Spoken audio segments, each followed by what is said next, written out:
दिव्या अपने घर परिवार की लाडली थी। स्वाभाविक है उस लाड दुलार से वह शरारती भी बन चुकी थी। हमारे मोहल्ले के लगभग सभी परिचित के घर में भी आंटी चाचियाँ खूब मस्ती करती थी, मानो वह शरारती देवी बनकर अवतरित हुई थी। उसकी दिनचर्या मौज मस्ती तक ही सीमित थी।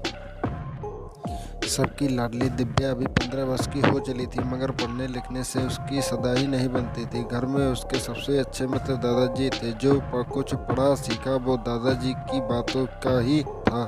उसे एक दिन बिगी की बहुत चिढ़ थी, वह भी शादी के बाद, मगर दादी जी को यही बात बहुत भाती थी। वे अक्सर दिव्या के सामने शादी की बात करते रहते थे, जिससे वह इतनी नाराज हो जाती थी कि जैसे आज ही उसके फेरे पड़ने जा रहे हों।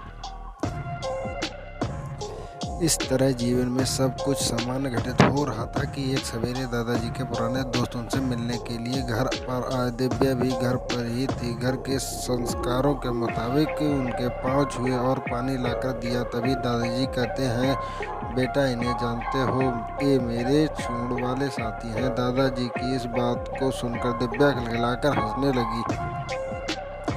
उनकी हंसी दादाजी के दोस्त को इतनी भा गई कि वे दिव्या को अपने घर की बहू बनाने का निश्चय कर चुके थे। उन्होंने अपने दोस्त को यह बात कह डाली। दादाजी के लिए यह घर बैठे गंगा आई वैसी बात हो गई थी। वे अपनी लाडली के रिश्ते के लिए हमेशा चिंतित रहते थे। उनके दोस्त से बढ़कर अच्छा समधी कोई नहीं हो सकता था। अगली पंचमी तिथि को दिव्या की शादी करने का निश्चय कर लिया गया।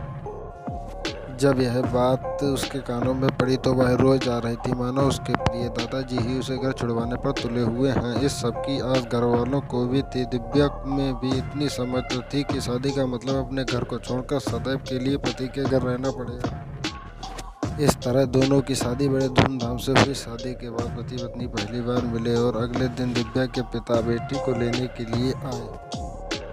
इस तरह गृहस्थ जीवन चलता रहा। दिव्या कभी अपने ससुराल तो कभी अपने मायके आती जाती रहती थी। जिंदगी चल रही थी। दिव्या अपने पति के बीच अक्सर बच्चों की तरह कहासुनी होती रहती थी। एक दिन दोनों झगड़कर एक दूसरे से रूठे बैठे हुए थे कि दिव्या के पिताजी उसे लेने आ गए। दिव्या अपने मायके जाते हुए पति से कहने लगी, अब कभी नहीं आऊंगी आपके घर परिवार।